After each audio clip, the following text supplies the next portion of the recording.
Assalamualaikum warahmatullahi wabarakatuh.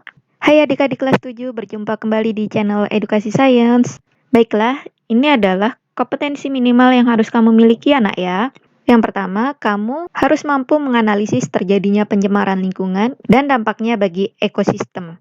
Nah, di KD keterampilan, kamu harus mampu membuat tulisan tentang gagasan penyelesaian masalah pencemaran lingkungannya berdasarkan pengamatan.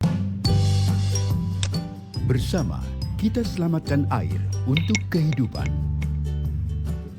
Kementerian Pekerjaan Umum dan Perumahan Rakyat menyambut Hari Air Dunia 2017. Siklus air terdiri dari penguapan, pembentukan awan hujan, infiltrasi, dan limpasan. Air adalah sumber kehidupan, antara lain untuk air baku konsumsi, pengairan pada pertanian, sarana rekreasi, dan untuk industri. Demikian pentingnya air dalam kehidupan. Namun sayang, persediaannya sangatlah terbatas. Dari seluruh jumlah air yang ada di bumi, 97,5%-nya adalah air asin. Sehingga air tawar yang ada di bumi hanya 2,5%, di mana 2/3 berupa es. Dengan demikian, hanya kira-kira 0,5% yang dapat dimanfaatkan. Dalam proses mengalirnya air, seringkali terjadi pencemaran, antara lain disebabkan oleh kegiatan industri, limbah industri rumahan, dan limbah rumah tangga. Diperparah lagi dengan membuang sampah sembarangan. Pencemaran juga terjadi di danau oleh kegiatan perikanan dengan keramba dan limbah rumah makan yang ada di sekitar danau. Air menjadi keruh, berbuih, kotor, dan berbau. Tentu air tidak lagi aman untuk pengairan pertanian, apalagi digunakan sebagai air minum. Bagaimana seharusnya kita mengelola air? Kita dapat menjaga air dari pencemaran antara lain dengan cara mengelola limbah industri, baik industri besar maupun industri rumahan, bijak memakai air, membuat sanitasi yang baik, mengurangi deterjen, tidak membuang sampah ke sungai, beralih ke perikanan yang berkelanjutan, serta mengelola limbah rumah makan dengan baik.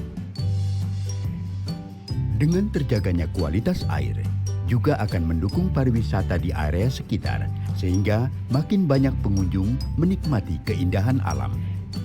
Hal ini dapat terlaksana dengan kerjasama seluruh pemangku kepentingan, baik pihak pemerintah maupun masyarakat. Bersama, kita selamatkan air untuk kehidupan.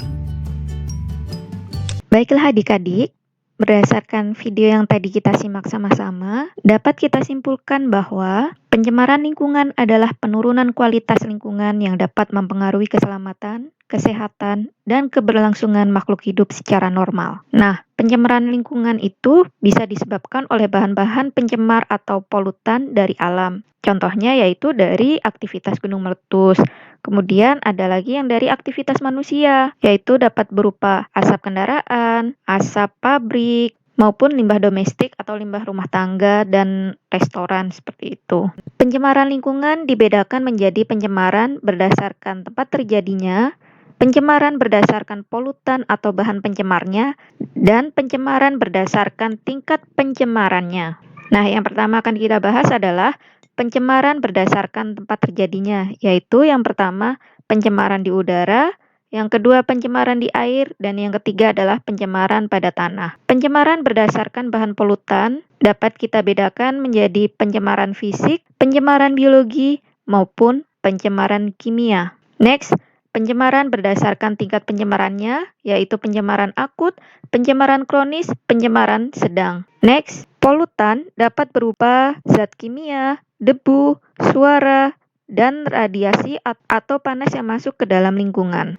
Nah, suatu zat dapat dikatakan sebagai polutan Jika yang pertama kadarnya melebihi batas normal atau di ambang batas, yang kedua berada pada waktu yang tidak tepat, yang ketiga berada pada tempat yang tidak semestinya. Berdasarkan Undang-Undang Nomor 23 Tahun 1997 menyatakan bahwa pencemaran air adalah menurunnya kualitas air akibat masuknya makhluk hidup, zat, energi ke dalam air akibat aktivitas manusia. Nah, faktor penyebab pencemaran air yaitu limbah pertanian, limbah rumah tangga, dan limbah industri.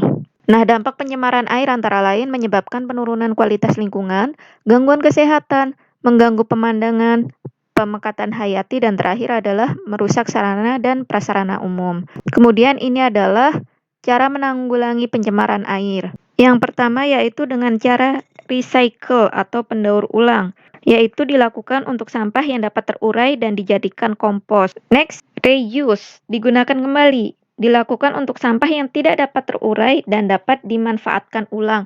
Misalkan nih ada ban bekas atau sepatu bekas bisa kita manfaatkan untuk membuat taman atau pot ya nak ya. Next, cara menanggulangi pencemaran air berikutnya adalah repair atau memperbaiki, yaitu melakukan pemeliharaan dengan tidak membuang sampah sembarangan. Oke, adik-adik, stop buang sampah sembarangan ya. Silakan buang sampahnya di tempat sampah yang telah disediakan. Setelah kita membahas pencemaran air, kita membahas pencemaran udara. Pencemaran udara atau polusi udara adalah keadaan lingkungan udara yang dikotori oleh substansi fisik, biologi, atau kimia dengan jumlah yang membahayakan kesehatan manusia dan makhluk hidup lainnya. Nah, yang pertama itu adalah pencemaran udara primer. Contohnya akibat langsung dari pembakaran. Bisa pembakaran sampah maupun pembakaran pada asap kendaraan. Kemudian, ada pencemaran udara sekunder, contohnya yaitu hujan asam. Next, faktor penyebab pencemaran udara yang berasal dari alam yaitu aktivitas Gunung Merapi.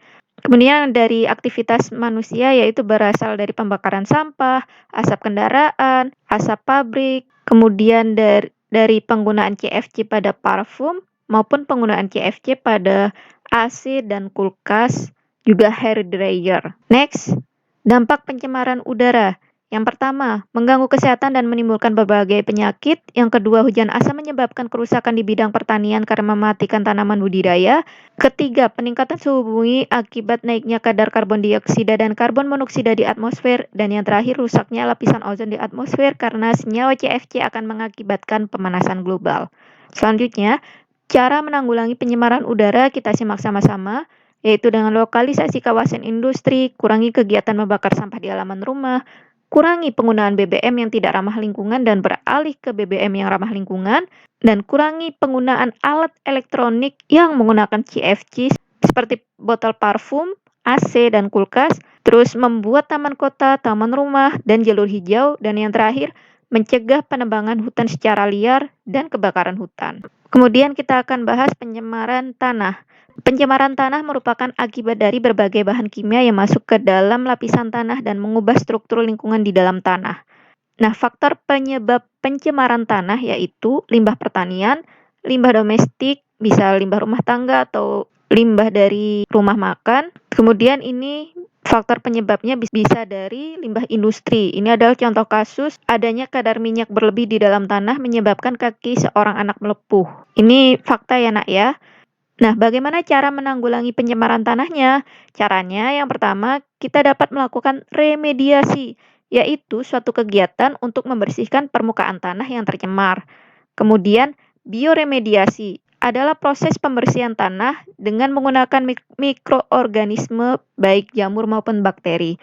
Bioremediasi bertujuan untuk memecah atau mendegradasi zat pencemar menjadi bahan yang lebih aman. Nah, bedanya remediasi dan bioremediasi itu, kalau bioremediasi dengan bantuan mikroorganisme, sedangkan remediasi tidak dengan bantuan mikroorganisme. Oke, kita lanjut ke pencemaran suara. Pencemaran suara merupakan bunyi yang tidak diinginkan dari suatu usaha atau kegiatan dalam tingkat dan waktu tertentu yang dapat mengganggu kesehatan manusia dan kenyamanan lingkungan. Nah, faktor penyebab pencemaran suara bisa berasal dari suara mesin pabrik, mesin kendaraan, maupun mesin pesawat. Nah, cara menanggulangi pencemaran suaranya gimana? Baik, kita simak ya. Yang pertama, membuat dinding kedap suara.